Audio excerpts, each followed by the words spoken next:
Praise the Lord. कैसे हैं आप सभी। मैं अपनी शिक्षाओं में एक महत्वपूर्ण शिक्षा की सीरीज को आपके साथ शेयर करना चाहता हूं। यह शिक्षा बड़ी होने के कारण मैं इसे एपिसोड में डिवाइड कर रहा हूं। मैं उम्मीद करता हूं कि आपको यह शिक्षा बहुत ही पसंद आएगी और मुझे विश्वास है कि इस शिक्षा को सुनने के बाद आप जो कुछ भी परमेश्वर से मांगोगे, परमेश्वर आपको वही प्रदान करेगा, क्योंकि वास्तव में मैं आपको शक्ति के रहस्य के बारे में बताने जा रहा हूं। तो सबसे पहले मैं कुछ शब्द कहना चाहूंगा कि यह शिक्षा है क्या और इसके क्या महत्व हैं। वास्तव में मैं आपसे मध्यस्थ प्रार्थना के विषय में बातचीत करूंगा। यह मध्यस्थ प्रार्थना क्या है? यह किसी दूसरे के लिए की गई अनुनय विनय है। मध्यस्थ वह व्यक्ति है जो दूसरे का स्थान लेता है या दूसरे के लिए निवेदन करता है। एक मध्यस्थ ईश्वर और मनुष्य के बीच की खाई को अपनी प्रार्थनाओं और निवेदनों से भरने का प्रयत्न करता है। हम देखते हैं कि आज के समय में इसका इस्तेमाल बहुत ही कम लोग करते हैं और मैं अक्सर लोगों को इसके बारे में शिक्षा देता आया हूं, क्योंकि मुझे पता है कि इसका परिणाम आध्यात्मिक जीवन में बहुत ही प्रभावी होता है। इससे लोगों में कठिन परिस्थितियों का सामना धैर्य के साथ करने का साहस बढ़ जाता है और वे ईश्वर की इच्छा को स्वीकार करते हैं।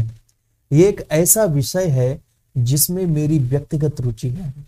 आपको पता है, मेरी यह कलीसिया मध्यस्थता की आवश्यकता और प्रभाव में दृढ़ विश्वास रखती है। फिर भी यह स्पष्ट है कि बुराई का प्रभाव संसार में निरंतर बढ़ रहा है। पहले यूहन्ना अध्याय 5 वचन 19 में लिखा है, हम जानते हैं कि हम ईश्वर के हैं जबकि समस्त संसार दुष्ट के वश में है। तो इस वचन से हमें यह पता चलता है कि हमें मध्यस्थता की कितनी आवश्यकता है। पिछले बीते वर्षों से अधिक आज कलीसिया को संसार में तीव्र, समर्पित और संगठित मध्यस्थता की जरूरत है। मध्यस्थता एक सबसे बड़ी प्रमुखता है, इसके बावजूद भी सब लोग इसके महत्व के बारे में नहीं सोचते हैं। इसलिए मैं इस शिक्षा को आप लोगों के बीच में लेकर आया हूं। प्रेरित पौलुस हमारे लिए अपनी पत्री पहला तीमुथियुस अध्याय 2 वचन 1 से 2 में लिखते हैं कि अब मैं सबसे पहले यह आग्रह करता हूं कि विनती और प्रार्थना और निवेदन और धन्यवाद सब मनुष्यों के लिए किए जाएं, राजाओं और सब ऊंचे पद वालों के निमित्त, इसलिए कि हम विश्राम और चैन के साथ सारी भक्ति और गंभीरता से जीवन बिताएं। वास्तव में हम सब मध्यस्थ बनने के लिए बुलाए गए हैं। इसलिए मैं सभी विश्वासियों को इस शिक्षा को सुनने के लिए अनुरोध करता हूं। यह सीरीज उन लोगों के लिए सबसे बड़ी पथ प्रदर्शक बनेगी जो विशेष रूप से मध्यस्थता की सेवकाई के लिए बुलाए गए हैं। आपको पता है, जब भी मुझे कोई विपत्ति का सामना करना पड़ा तो मैं अपनी कलीसिया से हमेशा मध्यस्थता की मांग की है। मैंने इसे अपने जीवन में कड़ा अनुभव किया है और मैं इस तथ्य को कभी भी इंकार नहीं कर सकता हूं। मुझे प्रभु यीशु का एक वचन याद आ रहा है। यह मत्ती अध्याय 18 वचन 19 में है, जिसमें लिखा है, फिर मैं तुमसे कहता हूं, यदि तुम में से 2 जन पृथ्वी पर किसी बात के लिए एक मन होकर उससे मांगे तो वह मेरे पिता की ओर से जो स्वर्ग में है उनके लिए हो जाएगी। इस वचन से आप अच्छी तरह से समझ गए होंगे कि 2 जन हमेशा मध्यस्थ बनने के लिए ही चुने जाते हैं। इस शिक्षा के अंत में मैं आप लोगों से उसके अनुभव के बारे में पूछना जरूर चाहूंगा, क्योंकि यह मेरे लिए एक गवाही ठहरेगी। और इस शिक्षा के माध्यम से परमेश्वर जो भी आपसे बात करे, आप मुझे कमेंट या व्हाट्सएप या कॉल के जरिए जरूर बताएं। हम प्रार्थना करें। सर्वशक्तिमान सामर्थ्य पिता, मैं तेरी स्तुति और महिमा करता हूं।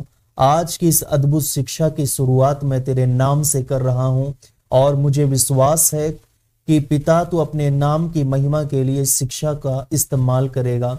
अपने बेटे और बेटियों से तू बात करेगा और अपनी बात इन लोगों तक पहुंचा पाएगा। पिता, इस शिक्षा का इस्तेमाल कर और जो सुनने वाले यहाँ पर हैं और जो सुन रहे हैं, पिता, इन्हें आशीषित कर और इन्हें तू एक जरिया बना कि दूसरों तक ये शिक्षा पहुंचाएं। हाँ पिता, ये स्वयं वो कार्य करें जिसके बारे में प्रभु मैं इन्हें टीच करने जा रहा हूं। मेरे पिता, ये अपनी प्रार्थनाओं में प्रभु इस शिक्षा का इस्तेमाल करें ताकि यह अद्भुत रीति से अपने जीवन में उस आशीष को पाने पाए। मेरे पिता, मैं प्रार्थना करता हूं कि आज ये शिक्षा अच्छी तरह से समझने पाए। इनके कानों को खोल दे पिता, ताकि ये शिष्य की तरह सुन पाए, एक बार नहीं वरन 2 बार ये सुन पाए। इनके कानों को खोल दे, तेरा एक एक वचन इनके भीतर प्रवेश करे और इन्हें अंदर से प्रभु लाइट दे, और प्रभु ये अंदर से पूर्ण रूप से ज्योतिर्मय होने पाए। हाँ पिता, खुद को प्रभु ये कनेक्ट कर पाए तेरे साथ, ताकि यह मजबूती के साथ ये क्रिस्तीय जीवन जी पाए, एक मसीही जीवन जी पाए। प्रभु यीशु, अपने बेटे बेटियों को आज इस शिक्षा सुनने के लिए अगुवाई कर कि यह पूरी शिक्षा सुने और ध्यान से सुनने पाए। सारे रहस्यों को इनके लिए खोल दे। पिता की महिमा के लिए मेरे मुक्तिदाता प्रभु यीशु मसीह के सामर्थी नाम में मैं इस दुआ को मांगता हूं। आमीन और आमीन। हालेलुया। तो चलिए शुरू करते हैं आज के एपिसोड 1 में। मैं आपको आज बताने जा रहा हूं मध्यस्थता का अर्थ क्या है। ऑक्सफोर्ड डिक्शनरी में मध्यस्थता शब्द का अर्थ है किसी अन्य की ओर से प्रार्थना करना। हम इसे अनुनय विनय भी कह सकते हैं कि किसी के लिए हम अनुनय विनय करें। एक मध्यस्थ वह है जो किसी दूसरे का स्थान ले लेता है या दूसरे के मामले में इन्वॉल्व होकर निवेदन करता है। मध्यस्थता की दूसरी परिभाषा यह भी है पवित्र विश्वास। प्रार्थना में दृढ़ता के साथ कोई किसी दूसरे या अन्य जिसे परमेश्वर के हस्तक्षेप की सख्त जरूरत है के लिए परमेश्वर से मांग कर। मेरे प्रियो, मध्यस्थ प्रार्थना किसी की व्यक्तिगत जरूरत के पार जाती है। इसका संबंध परमेश्वर की मुक्तिदायी योजना से है या परमेश्वर के मुक्ति के कार्य में सहभागी होती है। मध्यस्थता संसार के लिए परमेश्वर के मिशन में प्रवेश करना है, और परमेश्वर का मिशन क्या है? मानव ईश्वरीय सहभागिता। अगर हम इसे ध्यान से देखें तो इसका कार्य क्षेत्र काफी बड़ा है। मध्यस्थता का सच्चा चिन्ह यह है कि हम जिनके लिए प्रार्थना करते हैं उनका भार अपने ऊपर ले लेते हैं। मध्यस्थ प्रार्थना वह कभी नहीं कर सकता है जिसके अंदर प्रेम नहीं है। एक प्रेम करने वाला व्यक्ति ही इस प्रार्थना को वास्तव में कर पाएगा। तो मध्यस्थता प्रेम का एक कार्य है। यूहन्ना अध्याय 11 वचन 1 से 44 तक में आप पढ़ेंगे, जिसमें एक सुंदर घटना दी गई है जो यरूशलेम से 2 मील दूर बेथानिया नामक गांव में घटी थी। वहां एक परिवार में लाजरूस, मरियम और मार्था नामक 3 सदस्य थे, और यह वही मरियम थी जिसने इत्र से प्रभु का विलेपन किया और अपने केशों से उसके चरण पोंछे थे। जब लाजर गंभीर रूप से बीमार पड़ गया तब बहनों ने यीशु को कहला भेजा, प्रभु देखिए जिसे आप प्यार करते हैं वह बीमार है। लेकिन यीशु वहां से 100 किलोमीटर दूर थे। जब तक यीशु वहां पहुंचते लाजर 4 दिन पहले ही मर चुका था। उनके भाई के चले जाने के कारण बहनों को ढाढ़स बंधाने के लिए बहुत से लोग वहां पर उपस्थित थे। जब मार्था को पता चला कि यीशु पहुंच गए हैं तो उसने जाकर उनका अभिवादन किया, और मरियम घर पर ही रही। मार्था ने यीशु से कहा, प्रभु यदि आप यहां होते तो मेरा भाई नहीं मरता, और मैं जानती हूं कि आप अभी भी ईश्वर से जो कुछ भी मांगोगे ईश्वर आपको वही प्रदान करेगा। मार्था ने जाकर मरियम को बताया कि यीशु आ चुके हैं। मरियम भी यीशु से मिलने के लिए गई और उनके चरणों पर घुटने टेक कर उनसे बोली, यदि आप यहां होते तो मेरा भाई नहीं मरता। जब यीशु ने उसे रोते हुए देखा और जो यहूदी उसके साथ थे वे भी रो रहे थे, तो वह आत्मा में बहुत अधिक व्याकुल होकर द्रवित हो गया। जब यीशु कब्र पर पहुंचे तो वह रो पड़े। कब्र के मुंह को एक बड़े पत्थर से ढका गया था। यीशु ने कहा, पत्थर हटा दो। मार्था ने कहा, हे प्रभु अब तो दुर्गंध आती होगी क्योंकि 4 दिन हो चुके हैं। यीशु ने उससे कहा, क्या मैंने तुमसे यह नहीं कहा कि यदि तुम विश्वास करोगी तो ईश्वर की महिमा देखोगी? इस पर लोगों ने पत्थर को हटा दिया। यीशु ने आंखें ऊपर उठाकर पिता का धन्यवाद दिया, कहा, पिता मैं तुझे धन्यवाद देता हूं, तूने मेरी सुन ली है।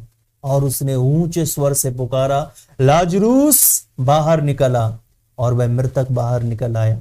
उसके हाथ और पैर पट्टियों से बंधे थे, उसके मुंह पर अंगूछा लपेटा हुआ था। प्रभु यीशु ने मेरे प्रियो उन लोगों से कहा, इसके बंधन खोल दो और इसे चलने फिरने दो। मेरे प्यारे साथियों, इस घटना में मरियम और मार्था ने जो लाजरूस के लिए किया वही मध्यस्थता है। यह प्रार्थना में प्रकट होने वाली परमेश्वर की शक्ति में विश्वास और अनुकंपा का एक कार्य है।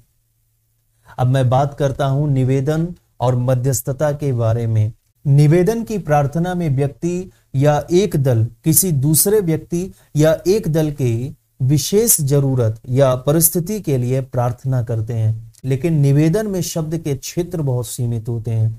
जैसे हम किसी अधिकारी के सामने कम शब्दों में अपनी बात को रखते हैं और कम शब्दों में हम अक्सर निवेदन करते ही रहते हैं। उदाहरण के लिए, जब भी हम कभी गली में घूमते हैं तो अगर कोई गर्भवती महिला हमारे सामने से गुजरती है तो हम अपने मन में उस अजन्मे बच्चे के लिए आशीष ही मांगते हैं और उसके लिए हम मौन प्रार्थना कर लेते हैं। ये सब निवेदन है।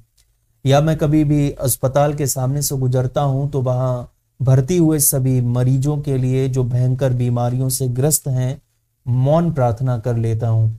या फिर गली में पड़े किसी भिखारी को जब मैं देखता हूं तो उसे भीख देने के अलावा मैं उसे आशीष देने का जो मौन प्रार्थना करता हूं, ये सब निवेदन। और ये सब आप लोग भी करते हैं। या हम किसी प्रार्थना सभा में होते हैं, आवश्यकता के लिए जो हम प्रार्थना करते हैं वह भी एक प्रकार का निवेदन ही है। लेकिन मध्यस्थता एक बार की गई छोटी प्रार्थना से कहीं अधिक बढ़कर है। और मैं आपको यह भी बताना चाहता हूं कि मध्यस्थता निजी आवश्यकताओं से कहीं अधिक बढ़कर है। मध्यस्थता के कार्य क्षेत्र में कलीसिया, शहर, राष्ट्र और संसार जिन्हें प्रार्थना की जरूरत है सभी आते हैं। मेरे प्यारे भाइयों और बहनों, निवेदन में परमेश्वर हमारे लिए कुछ करते हैं, लेकिन मध्यस्थता में परमेश्वर हमारे द्वारा कुछ करते हैं। हालेलुया। परमेश्वर हमें एक महान मध्यस्थ बनाकर ख्रिस्त के साथ पूरे संसार के लिए उसकी प्रार्थनाओं में एक बना देते हैं। सामान्य रूप से अगर देखा जाए तो स्तुति, निवेदन और धन्यवाद की प्रार्थना में अंतर किया जाता है। स्तुति और धन्यवाद को अक्सर आत्मा के कार्य व्यापार के रूप में एक साथ जोड़ा जाता है, क्योंकि परमेश्वर मनुष्य के प्रति अपने परोपकारी कार्यों में प्रशंसा के योग्य प्रकट हुआ है। इसलिए स्तुति और प्रशंसा स्वाभाविक रूप से धन्यवाद और आशीष बन जाते हैं। यह विशेषकर सामूहिक आराधना में आनंद के साथ व्यक्त की जाती है। दूसरी ओर निवेदन या मध्यस्थता परमेश्वर की मुक्तिदायी योजना से अधिक संबंधित है। इसमें एक व्यक्ति समस्त पृथ्वी की मुक्ति के लिए परमेश्वर से प्रार्थना करता है। हालेलुया। लूका अध्याय 1:46 में मैं आपके लिए पढ़ता हूं इसे। इसमें लिखा है, तब मरियम ने कहा, मेरा प्राण प्रभु की बड़ाई करता है। बड़ाई करना या गुणगान करना एक ही बात है। गुणगान का अर्थ है बड़ा करना, स्पष्ट करना या प्रकट करना। मेरे प्रियो, जब आप एक लेंस को पुस्तक में लिखे हुए शब्द के ऊपर फोकस करते हो तो शब्द या वाक्य बड़ा होकर स्पष्ट रूप से दिखाई देने लगता है। और मेरे प्रियो, क्या आपने कभी एक लेंस के माध्यम से सूर्य की किरणों को कागज के एक टुकड़े पर केंद्रित किया है? आपने देखा होगा कागज धीरे धीरे भूरा होने लगता है और जैसे जैसे संकेंद्रित ऊष्मा उस पर कार्य करती है, धुआं उठने लगता है और अंत में कागज लपटों में जल जाता है। तो इससे हम कह सकते हैं कि मध्यस्थ होने के नाते हम परमेश्वर की शक्ति को लोगों और परिस्थितियों पर प्रार्थना के माध्यम से फोकस करने के लिए बुलाए गए हैं। मध्यस्थता द्वारा हम अपने आप को प्रार्थना के लेंस के रूप में परमेश्वर के लिए उपलब्ध करते हैं। एक मध्यस्थ अपने आप को ख्रिस्त के साथ संयुक्त कर लेता है, जो पिता को स्तुति और धन्यवाद अर्पित करता है, और स्वर्ग और पृथ्वी के बीच लटके हुए ख्रिस्त जो संसार की मुक्ति के लिए निवेदन कर रहे हैं, उनकी पीड़ा को बांटता है। यही मध्यस्थता है। हालेलुया। कई विश्वासी या नहीं जानते कि विश्वास क्या है, वे इसे प्रार्थना कहते हैं, लेकिन प्रार्थनाएं कई तरीकों में होती हैं। मध्यस्थता साधारण प्रार्थना से बहुत अलग है। यह एक बहुत ही विशिष्ट प्रार्थना है। मेरे प्रियो, लैटिन भाषा का एक शब्द है इंटरसिडेरे, जिसका अर्थ मध्यस्थता के लिए आता है और इसका मतलब होता है किसी की ओर से निवेदन करना। मध्यस्थता करना दो दलों के बीच खड़े होकर एक के सामने दूसरे की ओर से निवेदन करना है। मैं जो आपको समझा रहा हूं, क्या आप वो सब कुछ समझ रहे हैं? आज के शिक्षा में इतना ही। अगले एपिसोड में हम पुराने विधान से कुछ तथ्यों को लेंगे और वहां से आपको इस शिक्षा के बारे में कुछ महत्वपूर्ण बातें बताऊंगा। हम प्रार्थना करें। सर्वशक्तिमान सामर्थ्य पिता, मैं तेरी स्तुति और प्रशंसा एक बार फिर से करता हूं और इस शिक्षा के माध्यम से जो भी तूने आज अपने बेटे बेटियों को बताया और तूने इंट्रोडक्शन दिया है मध्यस्थ बनने का, कि ये पोस्ट जो है इसका इस्तेमाल कैसे एक विश्वासी कर सकता है, तूने अपने बेटे बेटियों से आज इस बारे में बात की है। मेरे पिता, मैं चाहता हूं कि जितने भी आज इस शिक्षा को सुन रहे हैं उन्हें तू इस पोस्ट पर लेकर आ कि वह एक मध्यस्थ बन पाए, उनके अंदर एक अगुवाई कर। हाँ पिता, और इसे वो धीरे धीरे इस शिक्षा के साथ में सीखते चले जाएं और जब ये शिक्षा पूर्ण हो तो पिता इन्हें पूर्ण रूप से बदल दे और एक मध्यस्थ, एक पावरफुल मध्यस्थ बना दे खुदाबंद, ताकि तेरे नाम की स्तुति और महिमा और ये दुष्ट आत्मा के गढ़ों को भी गिरा दे। हाँ पिता, तू इन्हें इस्तेमाल कर, तू इन्हें इस्तेमाल कर पिता, इन्हें शक्तिशाली बना, एक समूह, एक संगठन, इसको शक्तिशाली बना दे पिता। इस कलीसिया को शक्तिशाली बना दे। जो इस वक्त कोई प्रचारक, कोई पास्टर इस वक्त जो प्रार्थना को सुन रहा है, वो अपनी कलीसिया में इसको प्रभु इसका उपयोग करके पिता इस्तेमाल कर सकें। प्रभु मेरी यह प्रार्थना है, आशीषित कर इस सभा को, आशीषित कर इस शिक्षा को, आशीषित कर अपने बेटे बेटियों को, आशीषित कर इन्हें इस्तेमाल कर अपने कार्यों के लिए, इन्हें इस्तेमाल कर। यह राष्ट्र के लिए प्रार्थना करेंगे, भारत देश के लिए प्रार्थना करेंगे, संसार के लिए प्रार्थना करेंगे, इजराइल के लिए प्रार्थना करेंगे, जिन जिन स्थानों के लिए प्रार्थना करेंगे। प्रभु यीशु इनकी प्रार्थना को स्वीकार कर। पिता, इस टीम को तू तैयार कर, तेरे हाथों में सब कुछ मैं सौंप रहा हूं। पिता की महिमा के लिए प्रभु यीशु मसीह के सामर्थ्य नाम में मैं इस दुआ को मांगता हूं। आमीन और wonderful Lord Jesus, thank you Lord Jesus, मैं तेरी प्रशंसा करता हूं। थैंक यू लॉर्ड जीसस, इन लोगों के लिए मैं धन्यवाद करता हूं प्रभु। Hallelujah, hallelujah, thank you Jesus. मेरे साथ जुड़े रहने के लिए आपका बहुत बहुत धन्यवाद। आप यदि मेरे साथ हैं तो यह शिक्षा दूसरों तक आसानी से पहुंच सकती है। आप इस वीडियो को शेयर कर सकते हैं और आप बीज बोकर भी हमें सपोर्ट कर सकते हैं। स्क्रीन पर जो जानकारी आपको आ रही है, आप अपना कीमती बीज हम तक पहुंचा सकते हैं, जिसका इस्तेमाल हम कलीसिया के विकास के लिए करते हैं और प्रभु का राज्य हर जगह आए, इसलिए इसका इस्तेमाल करते हैं। क्योंकि मैं आपको पहले भी बता चुका हूं और अभी भी बताता हूं कि समय आ चुका है, मसीह यीशु आने वाला है और अब हमें सतर्क होकर उसकी बाट जोहनी चाहिए। जो बीज बो रहे हैं उनके लिए मैं धन्यवाद करना चाहता हूं। साथ ही मैं आपको बताना चाहता हूं कि शिक्षा की सीरीज हर रविवार रात 8 बजे ही प्रसारित की जाएगी और बाकी दिनों में आप सेरेमंस सुनेंगे। God bless you and shalom.